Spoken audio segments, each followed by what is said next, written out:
Hello, good morning students. I am Yasveer Kashyap from Mission Academy School, Mandanpur, Behadi, Bareilly. Today we will discuss Chapter 2, Class 8 in Civics.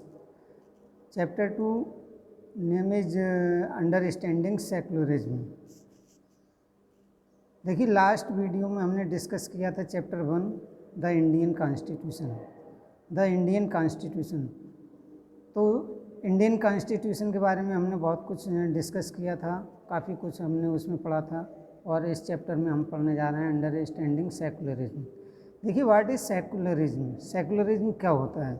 Secularism means होता है जैसे एक तरह से धर्मनिरपेक्षता। Secularism का mean होता है धर्मनिरपेक्षता, यानी कि ऐसा स्टेट, ऐसा कंट्री जिसका अपना कोई ऑफिशियल रिलीजन ना हो, वो कंट्री क्या कहलाएगा? सेकुलर कंट्री कहते हैं उसके लिए, ठीक है, वो सेकुलर कंट्री कहलाता है, ठीक है। तो इस चैप्टर में हम सेकुलरिज्म के बारे में और भी ज़्यादा डिस्कस करेंगे, ठीक है। तो चलिए स्टार्ट करते हैं चैप्टर 2। देखिए इसमें इस चैप्टर में सबसे फर्स्टली आपको एक एग्जाम्पल बताया गया है, एग्जाम्पल से स्टार्ट किया गया है। एग्जाम्पल है आपका, जैसे इसमें दिया हुआ है, imagine yourself as a Hindu और Muslim living in a part of the United State of America where Christian fundamentalism is very powerful. देखिए इमेजिन कीजिए या मतलब ये मान लीजिए जैसे आप किसी आप हिंदू या मुस्लिम हैं, ठीक है, और यूनाइटेड स्टेट ऑफ अमेरिका के किसी ऐसे पार्ट्स में रहते हैं, ऐसी जगह रहते हैं जहाँ पर Christian fundamentalism is very powerful, जहाँ पर क्रिश्चियन हैं, जो ईसाई रिलीजन के पीपल हैं, वो बहुत अधिक वहाँ रहते हैं और उनके लिए बहुत ज़्यादा पावर मिली हुई है। मतलब वो एक तरह से फंडामेंटलिज्म पावरफुल हैं, यानी कि जो कंट्री की तरफ से, गवर्नमेंट की तरफ से उन्हें जो पावर मिली हुई है उससे वो काफ़ी पावरफुल हैं। Clear?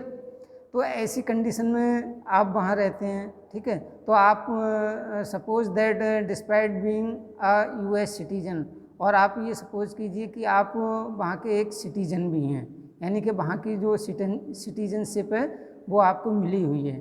Clear?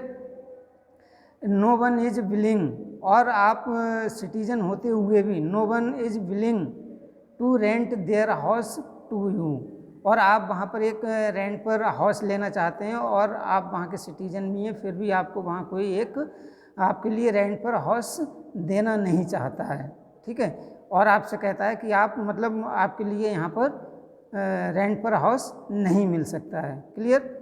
How would this make you feel? जब ऐसी कंडीशन होगी तब आप कैसा महसूस करेंगे? How would this make you feel? आप कैसा महसूस करेंगे? Would it not make you feel resentfully? क्या आप अपने आप को रिसेंटफुली महसूस करेंगे? बहुत नाराज, बहुत मतलब एंगर महसूस करेंगे? What if you decided to complain against this discrimination and were told to go back to India?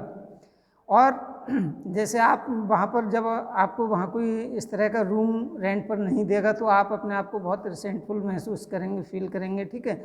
लेकिन व्हाट इफ़ यू डिसाइडेड, तब आप ये डिसाइड करना चाहते हैं कि मतलब उसके, आप ऐसा डिसाइड करना चाहते हैं कि जो वहाँ पर जो आप कंप्लेन करना चाहते हैं अगेंस्ट दिस डिस्क्रिमिनेशन, इस डिस्क्रिमिनेशन के अगेंस्ट मीन्स जिसकी वजह से आपको वहाँ रूम नहीं मिल रहा है, उसकी अगर आप वहाँ कंप्लेंट करना चाहते हैं and were told to go back, जब आप कंप्लेंट करने जाते हैं तो आपसे वहाँ ये कह दिया जाता है गो बैक टू इंडिया, यानी कि आप इंडिया वापस चले जाइए, आपको यहाँ पर हाउस रेंट पर नहीं मिल सकता है।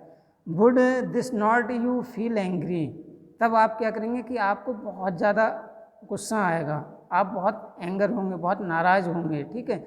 Your anger could take 2 forms, और जो आपका गुस्सा होगा वो 2 टाइप्स में होगा, ठीक है, 2 तरह का गुस्सा आएगा आपके लिए। फर्स्ट कैसा आएगा? You might react by saying that Christian should get the same treatment is places where Hindu and Muslims are in a majority. मतलब फर्स्टली आपको ऐसा महसूस होगा, आप ऐसा मतलब एंगर करेंगे, वहाँ पर ऐसा गुस्सा करेंगे कि आप ये सोचेंगे कि जो Christian should get same treatment, यानी कि यहाँ पर जो क्रिश्चियन हैं उनके साथ ऐसी जगह सेम ट्रीटमेंट करना चाहिए जहाँ पर हिंदू और मुस्लिम बहुत अधिक संख्या में रहते हैं। ठीक है, जहाँ पर हिंदू और मुस्लिम की जो पॉपुलेशन है वो बहुत अधिक संख्या में वहाँ पर है, उनकी मेजॉरिटी है। ठीक है, और वहाँ पर आपके लिए जो क्रिश्चियन है वो माइनॉरिटी में है। तो आप ऐसा सोचेंगे कि यहाँ जहाँ ये क्रिश्चियन है इनके लिए मतलब वैसा ही बिहेव किया जाए जैसा ये हमारे साथ इन्होंने किया था वहाँ पर। ठीक है, नेक्स्ट पॉइंट है और सेकंड टाइप का जो आप पर मतलब गुस्सा फील करेंगे वो कैसा करेंगे सेकंड टाइप में, और you might take the view that there should be justice for all. या तो आप ऐसा कहेंगे कि मतलब सभी के लिए सेम जस्टिस होना चाहिए, मतलब एक जैसा सबको न्याय मिलना चाहिए रिलीजन के तौर पर। ठीक है, रिलीजन के अकॉर्डिंग सबके साथ एक जैसा व्यवहार होना चाहिए, सबको एक जैसा न्याय मिलना चाहिए। ठीक है, किसी के साथ रिलीजन के बेस पर डिस्क्रिमिनेशन नहीं होना चाहिए, भेदभाव नहीं होना चाहिए। क्लियर? यू में फाइट, तो ये टू टाइप का आपके लिए मतलब गुस्सा आएगा। ठीक है, पहला कि आप ये सोचेंगे कि उनके साथ टिट फॉर टैट, यानी कि जैसा व्यवहार उन्होंने हमारे साथ किया था हम वैसा ही करें। और सेकंड ये सोचेंगे कि यहाँ की जो गवर्नमेंट है वो सभी के साथ जस्टिस करे, एक जैसा न्याय करे सभी रिलीजन के जितने भी पीपल हैं सबके साथ। You may fight stating that no one should be discriminate against on grounds of their religious practice and believes. और आप क्या महसूस करेंगे, आप इसके प्रति फाइट करना चाहेंगे, मतलब इसके प्रति बहुत न्याय चाहेंगे कि जो रिलीजन के बेस पर लोगों के साथ अन्याय किया जा रहा है, डिस्क्रिमिनेट किया जा रहा है, वो किसी के साथ डिस्क्रिमिनेशन ना हो। और जितने भी रिलीजियस पीपल हैं, जितने भी रिलीजन के लोग हैं, सभी के साथ सभी अपने अपने धर्म को मतलब माने और सभी अपने अपने रिलीजन का रिस्पेक्ट करें। ठीक है, सभी रिलीजन को एक सा बिहेव करना चाहिए सभी रिलीजन के साथ गवर्नमेंट के लिए। ठीक है, this statement rest on the assumption that all forms of domination related to religion should end. और जो ये स्टेटमेंट है, ये इस स्टेटमेंट से मतलब आपको ऐसा एजम्पशन होगा, इसका ये मतलब होगा कि आप जो जैसे रिलीजन के बेस पर जो सबके साथ डोमिनेशन हो रहा है, वो किसी के साथ डिस्क्रिमिनेशन हो रहा है, वो किसी के साथ डोमिनेशन ना हो, किसी के साथ मिसबिहेव ना हो, और इसका शुड एंड होना चाहिए। ठीक है, this is the essence of secularism. In this chapter you will read more about what this means in the Indian context. ठीक है, और इसमें बताया गया, इस पॉइंट में बताया गया this is essence of secularism, और यही मतलब सेकुलरिज्म का एक तरह से एसेंस है। एसेंस मीन्स जैसे उसका जो मीनिंग है, ये एक तरह से सेकुलरिज्म का मीनिंग है। ठीक है, सार है एक तरह से। इन दिस चैप्टर, इस चैप्टर में you will read more about what this means in the Indian context, और जो इंडियन कंटेक्स्ट में सेकुलरिज्म का क्या मीनिंग है, इसको हम और ज़्यादा विस्तार से इस चैप्टर में आगे पढ़ेंगे। ठीक है, तो नाउ कम टू बेटा नेक्स्ट पॉइंट है हमारा यहाँ पर देखिए, history provides us with many examples of discrimination, exclusion and persecution of grounds of religion. देखिए हिस्ट्री में जब हम पढ़ते हैं तो हिस्ट्री में हमें बहुत सारे ऐसे एग्जाम्पल देखने को मिलते हैं बहुत सारे ऐसे एग्जाम्पल हमने सुने हैं जो रिलीजन के बेस पर, मतलब धर्म के नाम पर लोगों को बहुत ज़्यादा डिस्क्रिमिनेट किया गया था, ठीक है, एक्सक्लूजन किया गया उनके साथ, एंड परसिक्यूशन किया गया था ग्राउंड ऑफ रिलीजन के बेस पर, धर्म के नाम पर, ठीक है। एक्सक्लूजन कहते हैं जैसे बहिष्कार करना, एक्सक्लूजन जैसे कोई कंट्री है, ठीक है, एक कंट्री है, उसमें अगर उसके लिए उसका अपना एक ऑफिशियल रिलीजन है, ठीक है, तो उसके लिए उस रिलीजन के लिए उस कंट्री में बहुत ज़्यादा कह सकते हैं कि एक तरह से पावर मिली हुई होगी उसको, ठीक है। लेकिन और जो अदर रिलीजन के लोग होंगे वहाँ, अदर रिलीजन है, तो वहाँ पर उनके लिए एक तरह से एक्सक्लूजन किया जाएगा। एक्सक्लूजन मीन्स यानी कि उनका बहिष्कार किया जाएगा।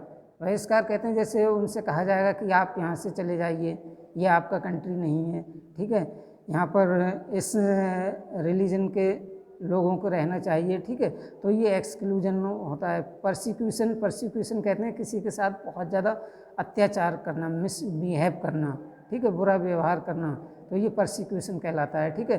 तो इस तरह से डिस्क्रिमिनेशन, एक्सक्लूजन एंड परसिक्यूशन ये हमें धर्म के रिलीजन के बेस पर हिस्ट्री में हमें बहुत सारे एग्जाम्पल देखने को मिलते हैं। जैसे कि इसमें एग्जाम्पल दिए हुए हैं कुछ You may have read about how Jews were persecuted in Hitler's Germany and how several millions were killed. इसमें होता है कि आपने ये पढ़ा होगा, रीड किया होगा कि अबाउट हाउ ज्यूज कहते हैं जैसे जो यहूदी धर्म के लोग होते हैं, ठीक है, उनके लिए यहूदी धर्म के लिए ज्यूज कहा जाता है, ठीक है।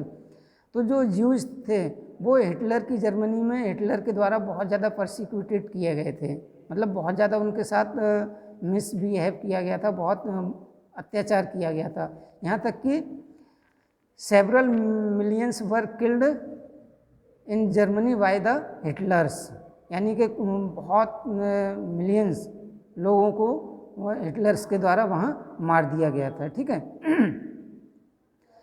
Now, however, the Jewish state of Israel treats its own Muslim and Christian minorities quite badly. लेकिन फिर भी जब जैसे ज्यूस के साथ वहाँ बहुत बुरा व्यवहार किया गया था, उनके साथ एक तरह से परसिक्यूशन किया गया था, अत्याचार किया गया था, तो उन्होंने क्या किया था कि अपना एक स्टेट इजराइल बना लिया था, ठीक है।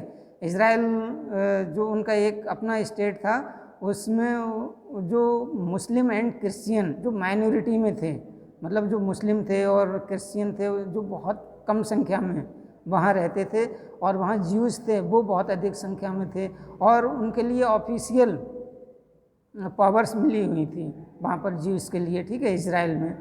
तो वो उनके साथ भी क्वाइट बैडली, यानी कि बहुत बुरी तरह का व्यवहार करते थे वो उनके साथ भी हैं। वो ये सोचते थे कि हमारे साथ जब जर्मनी में ऐसा बिहेव किया गया था, तो हम जो मुस्लिम एंड क्रिश्चियन हैं जो माइनॉरिटी में हैं, इनके साथ भी हमें ऐसा बिहेव करना चाहिए। तो वो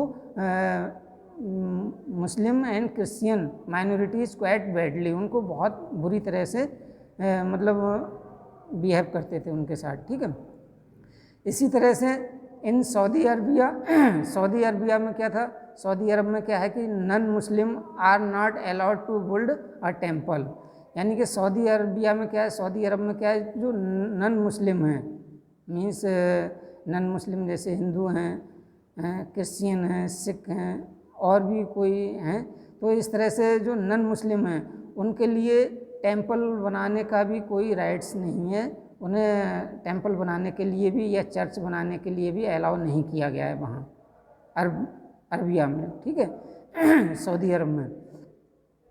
and nor can they gather in a public place for prayers, और उनके लिए ये भी राइट्स नहीं दिया गया है कि वो किसी पब्लिक प्लेस पर जाकर प्रेयर कर सकें, यानी कि अपने गॉड को याद कर सकें, उनकी प्रार्थना कर सकें। ऐसा भी इकट्ठे होकर कहीं पर, ऐसा भी उनके लिए कोई भी ऐसा राइट्स नहीं दिया गया है कि वहाँ पर वो पब्लिक प्लेस पर जाकर अपनी पूजा अर्चना कर सकें या प्रेयर कर सकें। उनको केवल अपने घर में ही वो प्रेयर कर सकते हैं, अदरवाइज पब्लिक प्लेसेस पर उनको जाने की अथॉरिटी नहीं थी फॉर प्रेयर के लिए। ठीक है, now come to be the next point. Next point है हमारा,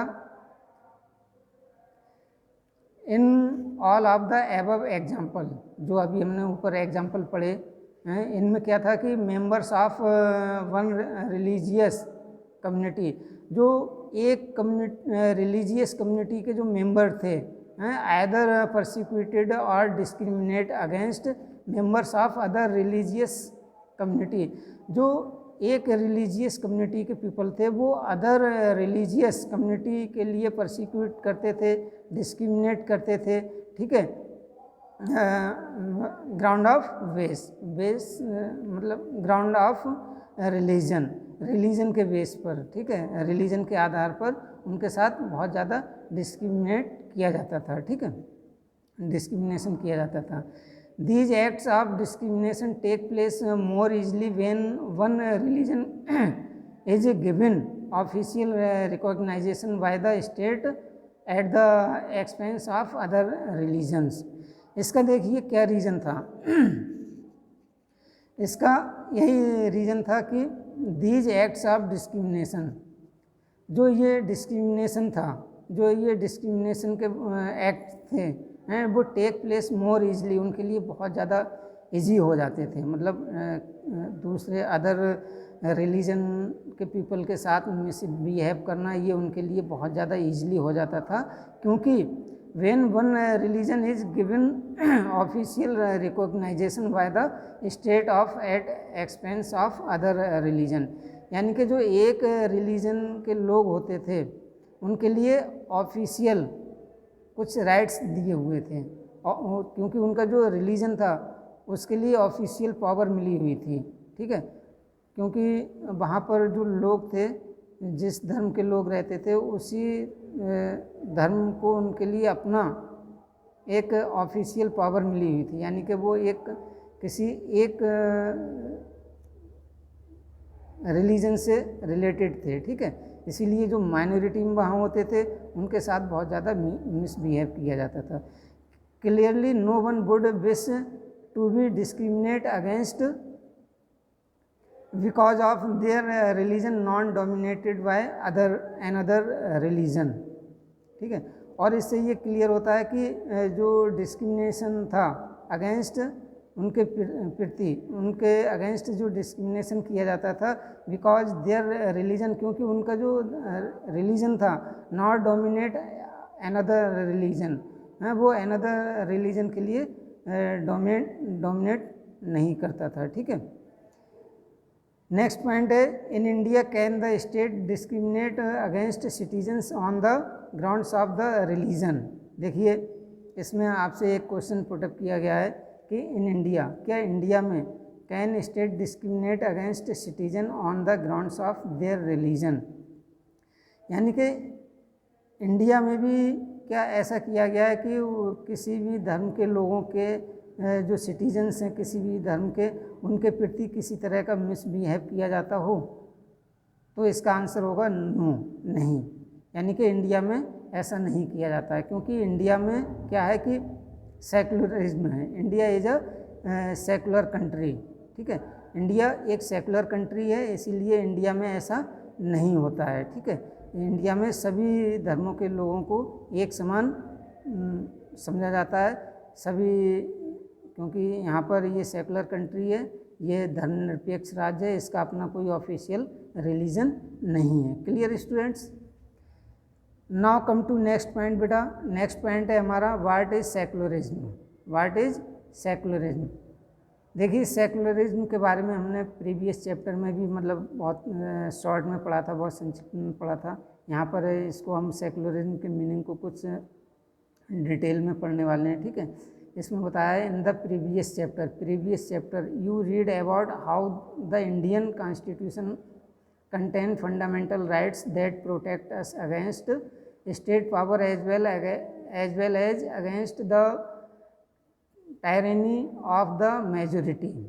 देखिए इसमें बताया कि प्रीवियस चैप्टर में हमने पढ़ा था कि हाउ द इंडियन कॉन्स्टिट्यूशन की जो इंडियन कॉन्स्टिट्यूशन है, जो हमारा कॉन्स्टिट्यूशन है, ठीक है, इसमें फंडामेंटल राइट्स कंटेंस हैं, मतलब फंडामेंटल राइट्स दिए गए हैं सिटीजन्स के लिए, ठीक है। और वो क्यों दिए गए? दैट प्रोटेक्ट अस, जो हमें प्रोटेक्ट रखते हैं, यानी कि हमें प्रोटेक्शन देते हैं, एक तरह से एक तरह की सुरक्षा देते हैं। जो फंडामेंटल राइट्स हैं वो हमें प्रोटेक्ट रखते हैं, हमें सुरक्षा देते हैं, सुरक्षा प्रदान करते हैं एक तरह से, ठीक है। अगेंस्ट, किससे सुरक्षा प्रदान करते हैं? अगेंस्ट स्टेट पावर, यानी कि जो स्टेट पावर है, स्टेट पावर जैसे मान लिया कभी कभी ऐसी कंडीशन हो जाती है कि जो स्टेट पावर होती है, स्टेट गवर्नमेंट होती है, जो गवर्नमेंट होती है वो अपने मतलब राइट्स का बहुत ज़्यादा, अपनी पावर का बहुत ज़्यादा मतलब यूज़ करने लगती है। तो ऐसी कंडीशन में क्या है कि हम लोगों को जो राइट्स दिए गए हैं तो वो इसीलिए हैं कि हम उन राइट्स का यूज़ करके उनकी हेल्प से हम उनकी पावर को कम करते हैं, मतलब वो हम पर नाजायज़ किसी तरह का प्रेशर नहीं बना सकते हैं, ठीक है। As well as against the tyranny of the majority, और इससे भी हमें प्रोटेक्ट करते हैं। जैसे मान लिया किसी रिलीजन के जो मेजोरिटी है, मतलब अधिक संख्या में जो लोग हैं, मान लिया किसी धर्म के बहुत अधिक लोग रहते हैं, किसी धर्म के बहुत कम लोग रहते हैं, तो ऐसी कंडीशन में क्या होता है कि जिस धर्म के अधिक पॉपुलेशन होगी तो उस रिलीजन के जो लोग होंगे वो क्या करेंगे कि जो माइनॉरिटी के पीपल होंगे, जो कम संख्या में होंगे, उन पर बहुत ज़्यादा वो एक तरह से मिसबिहेव करने लगेंगे, उनके साथ बहुत अत्याचार करने लगेंगे। तो इन सब चीज़ों से बचने के लिए हमारे कॉन्स्टिट्यूशन में हमारे लिए फंडामेंटल राइट्स प्रोवाइड किए गए हैं। Clear students? नेक्स्ट पॉइंट है the Indian constitution allows individual the freedom to live by their religious beliefs and practices as interpret these. इसमें बताया गया कि इंडियन कॉन्स्टिट्यूशन और जो हमारा इंडियन कॉन्स्टिट्यूशन, हमारा जो संविधान है, ठीक है, ये हमें एक तरह से इंडिविजुअल अलाउ करता है फ्रीडम टू लिव। हम जो फ्रीडम है हमारी लिविंग की, रहने की जो हमारी फ्रीडम है उसको हमें अलाउ करता है। और हमारे जो रिलीजन की फ्रीडम है, जो हम अपने अपने धर्मों को मानते हैं, रिलीजन फ्रीडम को ये अलाउ करता है। मतलब हम अपने धर्म को किसी भी तरह से मान सकते हैं, किसी भी तरह से हम उसकी प्रेयर कर सकते हैं, ठीक है, या हम किसी भी रिलीजन पर, अदर रिलीजन पर किसी तरह का प्रेशर नहीं बना सकते हैं, ठीक है। तो ऐसी कंडीशन में हम अपने अपने रिलीजन के जो प्रैक्टिसेस हैं, बिलीफ्स हैं, उनको हम बिल्कुल फ्रीली इंटरप्रेट कर सकते हैं, मतलब यूज कर सकते हैं, ठीक है। In keeping with this idea of religious freedom for all, और ये जो रिलीजियस फ्रीडम दी गई है ये सभी के लिए दी गई है, फॉर ऑल, सभी पीपल के लिए दी गई है, सभी रिलीजन के लिए दी गई है। India also adopted a strategy of separating the power of religion and the power of the state. और देखिए इसमें ये बताया गया कि जो इंडिया है इसकी ऐसी स्ट्रेटेजी बनाई गई है कि इसकी जो स्टेट पावर है और जो रिलीजन पावर है, ठीक है, इसको सेपरेट रखा गया है। यानी कि किसी भी रिलीजन पर जो स्टेट पावर है वो उस रिलीजन पर अपना प्रेशर नहीं बना सकती है। यानी कि स्टेट पावर को अलग रखा गया है और रिलीजन पावर को अलग रखा गया है। यानी कि स्टेट पावर किसी तरह का उस पर प्रेशर या दबाव नहीं बना सकती है, ठीक है। तो इसी तरह secularism refers to this separation of religion from the states, ठीक है। सेकुलरिज्म हमें ये रेफ़र करता है कि separation of religion from the state, जो स्टेट से रिलीजन का सेपरेशन है वो सेकुलरिज्म कहलाता है। ठीक है, इसी को हम सेकुलरिज्म कहते हैं। ठीक है, तो यहाँ पर स्टूडेंट्स आपने सेकुलरिज्म के बारे में पढ़ा। ठीक है, इस चैप्टर में नेक्स्ट 2 पॉइंट्स और हैं जिनको हम नेक्स्ट वीडियो में डिस्कस करेंगे। Thank you students, thank you very much.